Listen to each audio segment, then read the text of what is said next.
आज हम चर्चा करेंगे एसआरएफ लिमिटेड की, जिसने हाल ही में अपने Q2 और H1 FY26 के शानदार नतीजे और कॉन-कॉल प्रेजेंटेशन जारी किया है।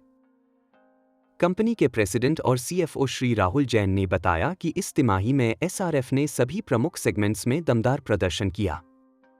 कंपनी का ग्रॉस ऑपरेटिंग रेवेन्यू 3,640 रुपये करोड़ रहा, जो 6% की सालाना वृद्धि दर्शाता है।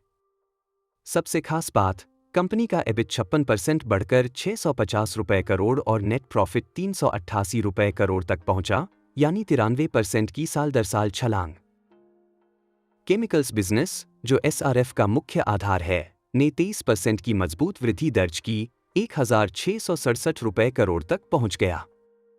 यह ग्रोथ रेफ्रिजरेंट गैस और स्पेशलिटी केमिकल्स दोनों सेगमेंट्स में वॉल्यूम बढ़ने और बेहतर प्राइसिंग के कारण हुई। कंपनी के स्पेशलिटी केमिकल सेगमेंट ने नए उत्पाद लॉन्च कर शानदार प्रदर्शन किया। इस दौरान एसआरएफ ने एक नया एक्टिव इंग्रेडिएंट, 3 नए एग्रो प्रोडक्ट्स और एक नया फार्मा प्रोडक्ट लॉन्च किया। एसआरएफ ने अपने आरडी को मजबूत करने के लिए बड़े कदम उठाए हैं।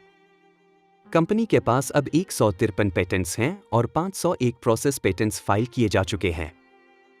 कंपनी के 450 से ज्यादा वैज्ञानिक जटिल केमिस्ट्री पर रिसर्च कर रहे हैं।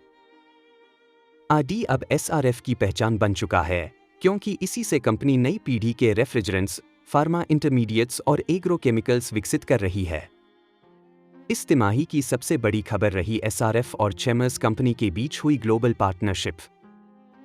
दोनों कंपनियां मिलकर फ्लोरोपॉलिमर्स और फ्लोरोएलास्टोमर्स का निर्माण और वितरण करेंगी। यह साझेदारी एसआरएफ की मैन्युफैक्चरिंग क्षमता और चेमर्स की ग्लोबल टेक्नोलॉजी लीडरशिप को जोड़ती है। इसके तहत कंपनी ने अपने फ्लोरोपॉलिमर प्रोजेक्ट का कैपेक्स बढ़ाकर 595 रुपये करोड़ से 745 रुपये करोड़ कर दिया है। यह प्रोजेक्ट दिसंबर 2026 तक पूरा होगा और इसमें semiconductor, automotive, aerospace, oil and gas जैसी हाईटेक इंडस्ट्रीज के लिए प्रोडक्ट्स बनाए जाएंगे।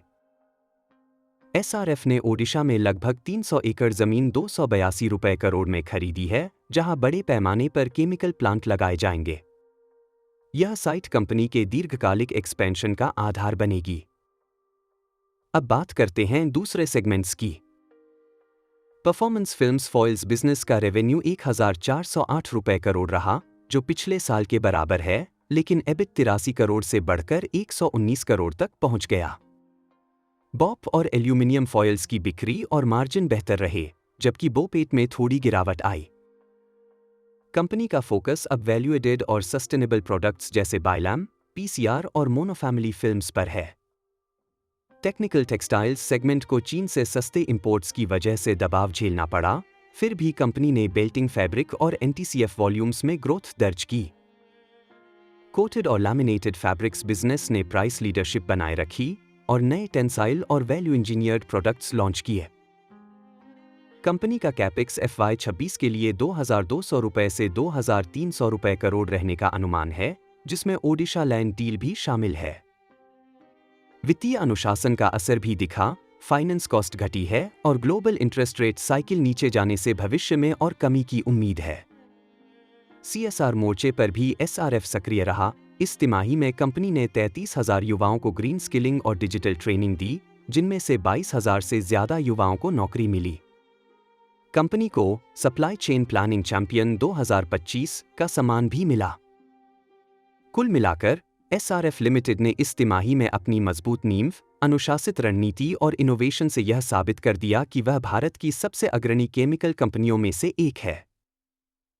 कंपनी का फोकस है केमिकल्स में स्केल बढ़ाना, फ्लोरोपॉलिमर और HFO सेगमेंट्स में लीडरशिप हासिल करना और आने वाले वर्षों में ग्लोबल मार्केट में बड़ा खिलाड़ी बनना।